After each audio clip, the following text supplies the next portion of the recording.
Welcome back, friends. Welcome back. I'm James Corbett of CorbettReport.com. You are tuned into Solutions Watch. And this week on the D program, we're going to start with a listener email that I got in from a listener, KT, who writes, I'll begin by saying thank you, Mr. Corbett, for all that you do and the manner in which you do it. To your knowledge, has anyone compiled a list of corporations which must be boycotted to negate their abilities to control trade, provide funding for, and contribute to global tyranny and oppression? The obvious ones are those with visible ties to organizations such as the Rockefellers and the Gates, big tech, pharma, chem industries, etc. However, as you are well aware, those groups alone have an enormous number of subsidiaries, shell entities, and partner groups through which they profit. I would think there would be a few, or perhaps at least one, economists, market analyst types to have realized that they have a conscience, gone rogue, and mapped out the tangle of the largest industrial threats to the well-being of humanity and attempted to share it with the world. Your work provides a wealth of knowledge to refer to when trying to gain insight as to these conditions. I'm grateful. All right, thank you for the email, KT, and it's a very good question that you ask, and I think it's starting to go along the lines of where I'm thinking about for this week's edition of Solutions Watch. You are bringing up the age-old tradition of boycotts, boycotting those products, companies, and services that are either members of organizations or whose companies are directed by members of organizations that we do not want to support with our dollars, or that are working towards ends that we do not support, aims, values, goals that we do not agree with. And this is an age-old political tradition, and of course we can look to paradigmatic examples like the Montgomery bus boycott as an idea of how this can be used politically to change the political conversation, to overturn ideas or affect societal change, affect change in industries, etc. So it is an important tool in the tool belt. Although you will notice that today's episode is not entitled Boycotts, but Buycotts, and I'm talking about that for a very specific reason, one that should be familiar to my listeners, specifically those listeners who are already familiar with my back catalog and my 2013 podcast episode on solutions, boycotts, and buycotts.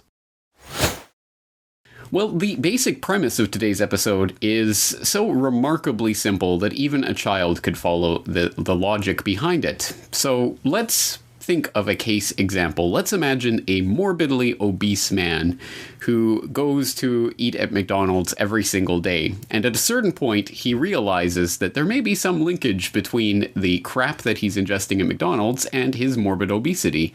And he becomes outraged at McDonald's. Well, I can't believe this corporation has been feeding me this crap all this time. This is at least partially why I'm so horribly obese. I'm really angry at McDonald's.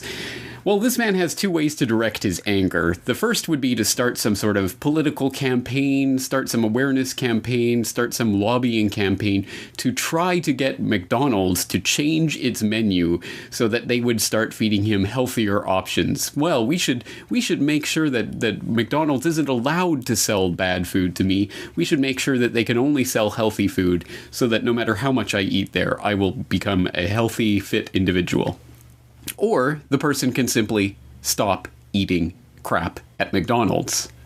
I don't think, again, it takes very much contemplation to understand which of those two methods is more effective. And yet, when it comes to the idea of fighting the New World Order that we talk about here on the podcast regularly, the concept of actually taking personal responsibility for what we can affect at our own local level still seems to fly over the heads of many people. Actually, I don't think it really does. That's a cop-out. It doesn't fly over their heads. They just don't want to do it because taking personal responsibilities for one's actions is never a fun thing to do.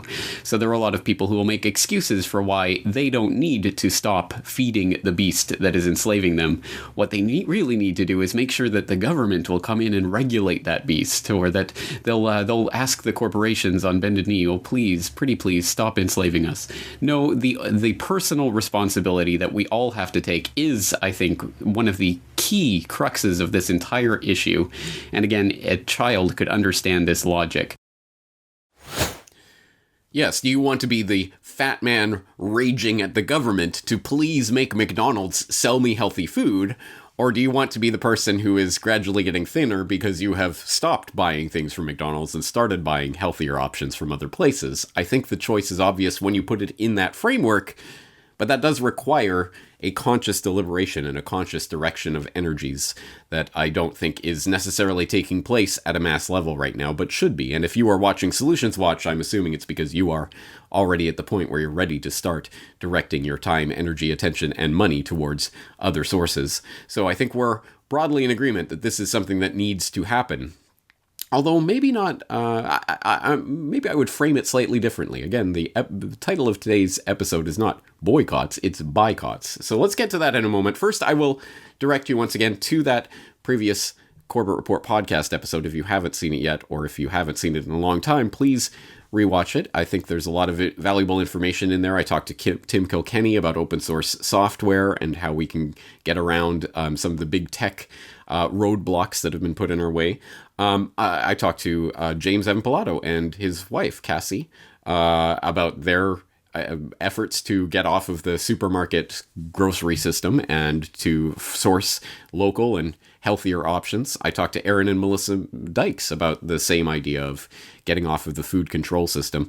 As often, I think the boycott idea comes back down to the very, very basic, simple, fundamental level of food. As James Evan Pilato often remarks on MediaMonarchy.com, he often says, I've been boycotting Raytheon my whole life, but it hasn't ended the military-industrial complex. But I can actually choose what I purchase for food and sustenance and other such basic staple items. So there is, I think, definite value in this. But let's turn back to that question of, specifically KT's question, is there any comprehensive list of companies we should be boycotting? Well, we should be boycotting for what particular purpose? For specifically with regarding to the biopharmaceutical, chemical, and coming transhuman convergence rollout that's taking place through the World Economic Forum and the World Health Organization and big pharma and big tech, and does that include big food? And so what do we include in that? And then, well, what about the sort of broader global governance issues and the military-industrial complex and the big tech corporations? Again, it starts to get a bit overwhelming. I could, for example, and I will, throw in the links to various organizational and company charts. For example, in the food space, you probably want to boycott all of the major big food conglomerates, the Kellogg's, the Mars, Danone, Coca-Cola, PepsiCo, Nestle, Wrigley, General Mills, all of these companies that themselves own many, many, many different brands that you are likely to see and perhaps purchase on a daily basis. If you are shopping at the supermarket, it's almost impossible to ignore to boycott all of those brands, but I'll put the link in so you can take a look at that. Or you could look at the American Empire and its media, looking at the Bilderberg/CFR/Trilateral Commission members who sit on the boards of and or own and or are hosts and public faces of the various media organizations in the US and inevitably around the English-speaking world.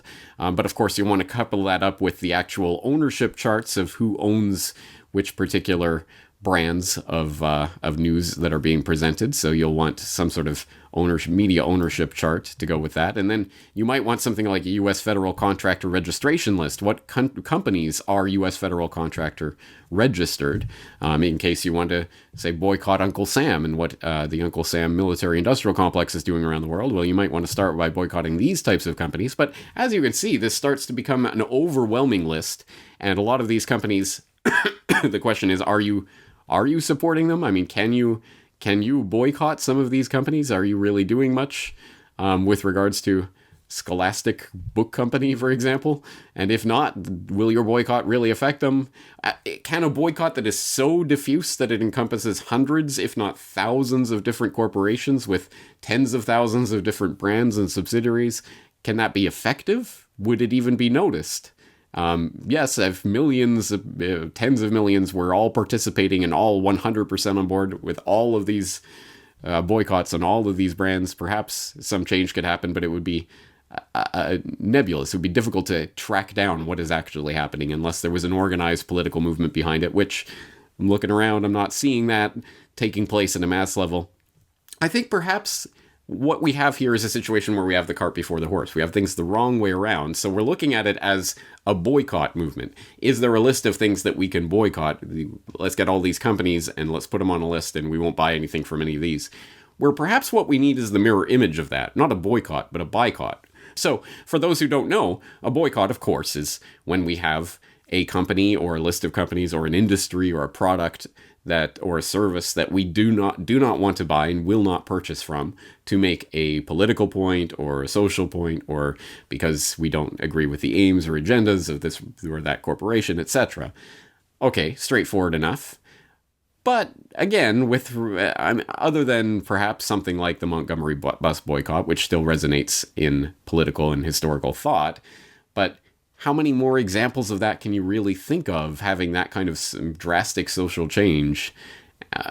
Not that many. And those that do spring to mind aren't really of the same sort. I mean, I think, for example, how BGH, bovine growth hormone, the genetically modified monstrosities that were being pumped into the dairy supply in the United States and elsewhere in the 1990s, for example, did get removed from the food supply, but not really because of some sort of organized protest movement and a boycott and some sort of conscious political campaign, so much as people just didn't want that, they didn't trust it, they didn't like the idea of it. If it said BGH on it, people treated it more as a warning sticker than as something, hey, I want this. So they avoided it until the point at which Walmart and Kroger's and others had to say, okay, don't worry, we'll take it out. We won't buy from those sources. We won't buy that sort of milk. So it can, that sort of conscious buying intention can have an effect, but in that case it wasn't really a movement or something, it was just a spontaneous outgrowth of the decisions that people were making. And I think that perhaps points the way towards the boycott phenomenon, i.e. not choosing not to support or not to buy from these particular companies or not buying these types of products, but in choosing intentionally to buy from these types of companies, from these types of businesses, from these individuals, these types of products, these types of services, supporting what you do want, rather than focusing on those things that you will refuse or that you will try to avoid. Because it does put us in that austerity mentality that I think ultimately the social engineers would love us to have, that we have to deny ourselves the things that we are, those lovely McDonald's hamburgers that we really want. We have to somehow deny ourselves that, but only to make a political point and only until they change their menu or something. No. It should be more about what do we actually want. And if we put our intentions that way, we can help to build up local communities and local farmers markets and other ways of actually transacting to get what we actually want in the world, rather than trying to avoid the temptation of these things that otherwise, if they weren't on board with this agenda, I'd be buying their crap. Doesn't seem like the right way to put this. So then the question becomes, rather than some sort of organized boycott list of all these companies that we should be trying to avoid, are there lists of products, services, companies that we should be buying from? We should be directing our time and attention to, so that we can help to grow those alternatives. And again, I think the question of scale is one that would be difficult to overcome. I'm here in Japan. This listener is who knows where in the world, America or Germany or Timbuktu or wherever, and you listening to me are somewhere else entirely. So a worldwide sort of, this is a list of companies we should be buying from, probably wouldn't make much sense. This is the type of thing that has to be at least a regional, if not a local sort of phenomenon. In that regard, are there local things in your area of support networks of various kinds? And there may be. I will mention, for example, I remember reading an email in the talking about the global protest movement that is happening, that is not being reported on Solutions Watch several weeks ago, where I did read an email from someone who said that those warnings, in the local newspaper, this company, this store is allowing people in without masks or that sort of thing, and this person noting, that isn't a warning for me to stay away from that store. That's an invitation for me to go shop at that store and to support that business. Which is one way of looking at it. So I suppose even if there is some sort of this is a vile anti-mask business And so we can't support that. Even if there's a list like that, you can use it as a flip side, as this is a boycott list. I should be supporting these businesses. But even if there is no such list, there should be one. And I hereby deputize you, yes, you, to be the point man or woman in your area to make such a list happen, to put it together, to find businesses that are worthy of support. But again, however you particularly choose to define that, and hopefully you make that very apparent when you put this list together. But I think this should be happening, and it should be happening on every scale in every community. So you, yes, you, Chuck of Vegreville, Alberta, and Angus McAngus in Glasgow, and you, Dieter Wiener in Vienna, and everyone everywhere else, you are now the point man or woman to make that list happen in your area and to get the word about that list out in any and every way that you can to support your local growers, your local businesses, people who are on board with the freedom reality rather than this anti-freedom agenda that's being pushed on us, people who are vowing they will never accept the vaccine passports and whatever. Absolutely, those are the businesses that we need to be supporting so that there is some sort of economy that can maintain, that we can help to sustain, that will be outside of this system of control that's coming in. And please use this as your cue to say in the comment section that, James, we're never going to escape this, and it's a foregone conclusion. Okay, great. Well, anyway, for the rest of us, we will be supporting those businesses and others that are counteracting this agenda, so that list should exist. And there are a couple of templates that at least that we can use, hopefully, to try to understand what that would look like. And one of them that I will direct you to is one that I've mentioned a couple of times when talking about this boycott idea, which was an app put together by the Non-GMO Project. And I'll, of course, direct you to nongmoproject.org so you can find out more about the Non-GMO Project and what it is and what it's seeking to do, but also to their shopping guide app, which I am not, as with everything on Solutions Watch, I am not giving you any sort of personal, hey, this is James Corbett approved. I am not. I do not use this app. I'm pretty sure it would not work for me here in Japan. But anyway, I give you zero guarantee about this, but I'm just putting it out there as a potential for what some sort of boycott list or guide might look like. And in this case, apparently you go to the store, you scan the barcode, it comes up with a list of brands that are that should not be purchased or that should be purchased, and you make your shopping decisions that way, based on, for example, the amount of GM materials that are in their products. So that's an example of what this could be. Again, I don't make any claims for this app. I've never used it, and I note that it does have a lot of 1-star reviews, but I think it's unfortunately a lot. People like Proud Shill for Science. This app perpetuates falsehood and pseudoscience. Everything the Non-GMO Project claims is false. So there's a lot of, I wouldn't trust any of those reviews necessarily at face value. But anyway, that might be an example of the type of thing that we're looking for. Another template that I will direct your attention to, but again, definitely not as this is the thing we need to be using, guys. But there is a boycott app called boycott.com. It says vote with your wallet. And now over 1 million people taking action every day. And again, similarly, you can scan barcodes and see if this company that you're purchasing from is on a list, either as a company that should be purchased from or shouldn't, based on various campaigns that you can subscribe to. And when you join a campaign, I am given to understand, again, I do not use this app, but I'm given to understand when you join a campaign, it will have a list of companies that should or shouldn't be purchased from, and you can make your purchasing decisions that way. But I will note that the trending campaigns on boycott.com are not probably the type of campaigns that Corbett Report listeners will want to join.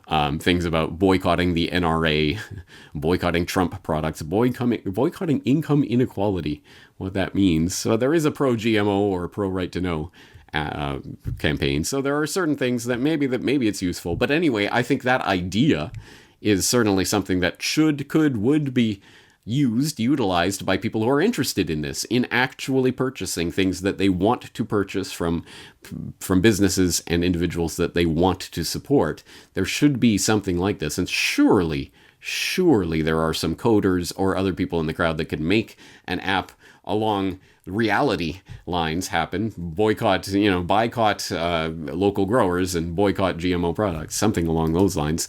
If it doesn't exist, it should exist. So hopefully I can put this out into the ether and someone can make this happen. But at any rate, as I say, you are now the deputy. You are now appointed the head of your local area to source, to find out what is in your local area that should be supported. Can you make such a list? And then get it out. Of course, you are invited to leave it in the corporate report comment section, for example, if you're a corporate report member, but perhaps more importantly, in whatever online and offline communities are in your local area that local residents look to for information about shopping and other things. You should be advertising it there and saying, hey, look, here's a list of businesses we should be supporting, and hopefully getting the word out that way. I think this is an important aspect of it, because every single day we are making decisions about what to support with our dollars, pesos, yen, or assorted other national fiat currencies. We are feeding the beast, or we are helping to support those things that we want to grow. And it is a choice that we make, and we must take personal responsibility for that. So I thank you, KT, for bringing this to the table. I think it is important. Although, as I say, I think rather than thinking about boycotting as the solution, I think we should think about boycotting and thinking about what we're directing our energy towards. This isn't some sort of austerity mentality of I must deprive myself of my precious cheeseburger. It should be towards, hey, I can buy this lovely grown vegetable produce from someone that I know and can physically shake hands with and whose fields I can see every day. That's I think the more the ideal we need to be striving towards, and creating the world that we want. So I will leave these ideas on the table, but as always, it is up to you when, how, and if to implement them in your local area and in what way. But I hope you do report back with what is going on in your community or what you are starting in your community. And again, if there are any coders or other technologically inclined people in the crowd who can make some sort of app towards these ends happen, go buy them out. By all means, go for it. Put it up on GitHub. See if there's any traction there. We're going to leave it there for today, but I think this is an important conversation that we've opened up today, and I hope to revisit again in the future. That's going to do it for this exploration. I am James Corbett of CorbettReport.com. Looking forward to talking to you again very shortly.